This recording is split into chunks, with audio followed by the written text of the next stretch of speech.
trot it out. You know, make people crazy and tell you, hey, I'm not going to listen to you. So it's the ruling class is fairly clever, but once you know what their game is, I think the way around this is you have. I think all of us, I shouldn't just say you, all of us have to address a major stumbling block that the oppressed around the world faced, and that is nationalism. Those of you who had my class have sometimes heard me say nationalism is the modern religion.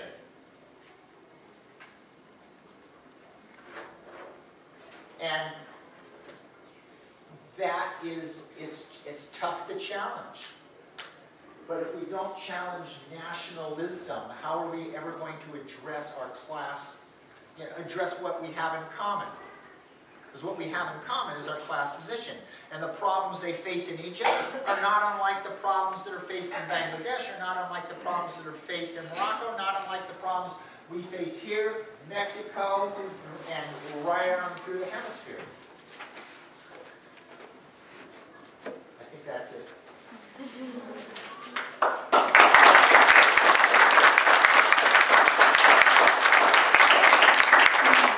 Do we get questions and answers, or just say you're welcome and go? Now that we know this, how can we remedy the situation?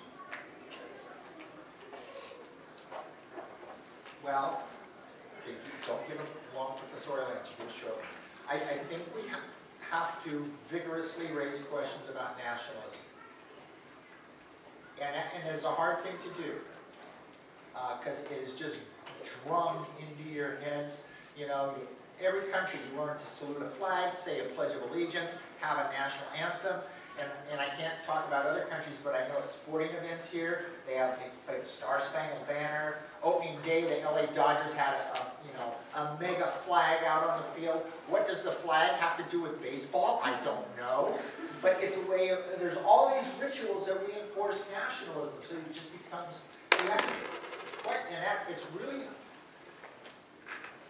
it's necessary, and it won't be easy.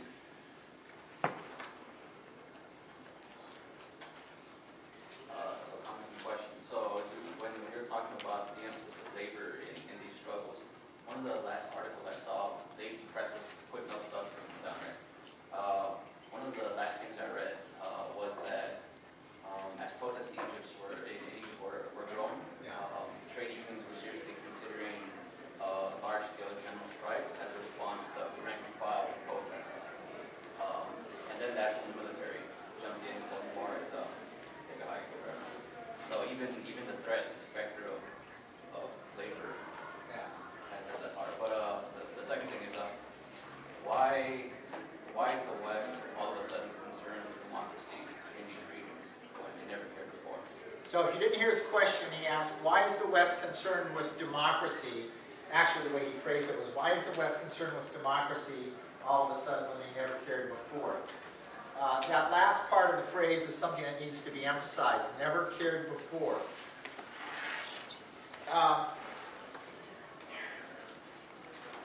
I have a handout that I give my students when I start getting on the subject of the wars in the Middle East. And it's a list of non-democratic regimes traditionally supported by the United States. And I ask my students, if these regimes have been supported for, one or two generations consistently, what makes you think that the U.S. then all of a sudden has a love for democracy? The French and the British never supported democracy. Democracy means, you're upset, so we need regime change, and we need an excuse to get involved to make sure the guy we want comes into power. So it's a way of legitimating intervention either through NGOs, non-governmental institutions tied to the ruling class, or through military intervention. It's like human rights. We've got to go save people. There's a human rights crisis. Why do you think the leadership of the U.S. or Britain or France, let's just stick to this country, this is where we live. I'm trying to figure out why is the leadership all of a sudden concerned with human rights in Sudan when it refuses to address human rights in this country? How about universal health care? If you can't have it, why all of a sudden, it's like, well, we're going to deny ourselves universal health care to go save the people in Sudan. The leadership here doesn't care about you. If the leadership here is cutting back on program after program, I was told today that the library's lost over 40 staff members in the last couple of years, and they were told you can't replace them. If lecturers, biology dealt with the financial crisis by getting rid of all its lecturers. And fees are going up. Programs going down, fees are going up. You're just getting herded into larger and larger classes like cattle. And you have fewer and fewer offerings. Your costs are going up. And all of a sudden, the leadership that treats you like this is concerned about human rights somewhere else. Wasn't concerned about human rights when it was getting billions of dollars in aid to Mubarak. Wasn't concerned about human rights when it was trying to resuscitate the reputation of Gaddafi, as I just read to you. Not concerned about human rights. That's a cover for all of you who say, oh yes, human rights. They know. See, your noble feelings and intentions are played upon.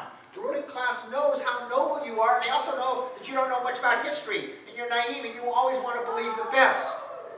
You cannot trust the rulers, except to do something that's exploited. Okay. That was probably too long of an answer. Anybody else before Fernando drags me off to another class? Yeah. Could Islamophobia be also inspired by ideological?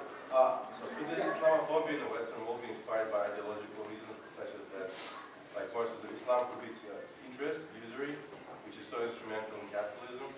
Could that have an effect as well?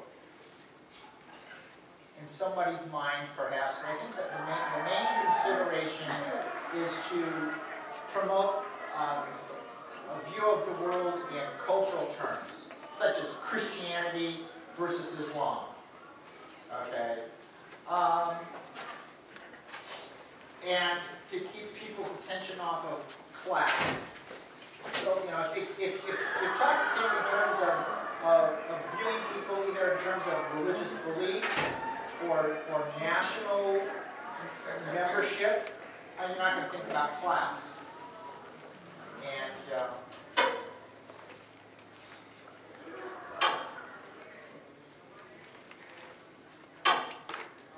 And I think maybe one of the practical ways of addressing that is by being very social and extroverted,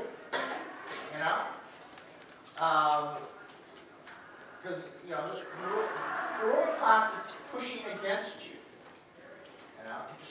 to keep you in your place. And so the more people know, wait a minute, this is Islamophobia, this guy's my friend, So the social networking,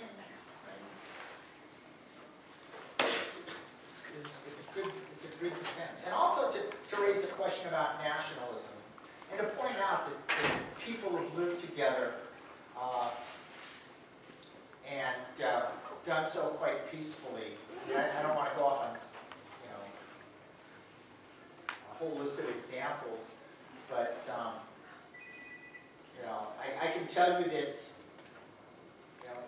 in India right now, there's an Indian nationalist movement that tries to blend the Hindu religion, and Indian nationality. And one of the efforts is to break apart any unity of the Indian ruling class among the Hindus and the Muslims. And a lot of this is shown quite graphically in an Indian documentary called Final Solution by Rakesh Sharma. There's a 2-hour version and a 4-hour version. And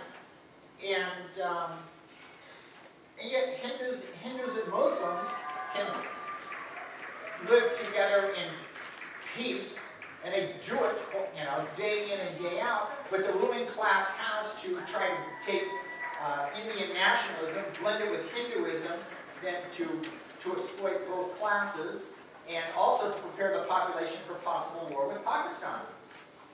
But if you look at Indians who were taken as forced laborers to Fiji in the South Pacific by the British during colonialism, they were both Hindu and Muslim.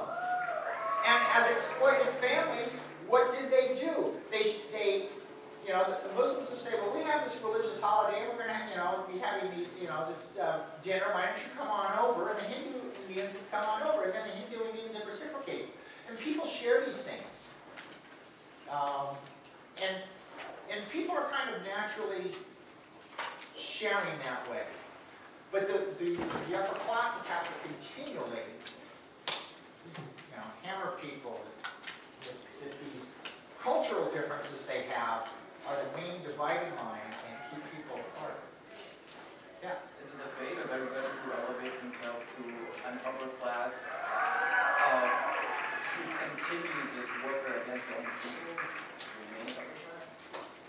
Everyone's get along. Well, the ruling classes have it, and I didn't want to do the economics lecture, but real quick, the ruling classes are in competition. Businesses are in competition with one another. And they don't rule because, you know, they have a psychopathic need for greed or something. They must gain profit, otherwise they're driven out of business. So colonialism, imperialism, nationalism flow from this. There's a lot more to say, but Fernando's given me the high sign. Anyway, I want to thank you for coming out, and you can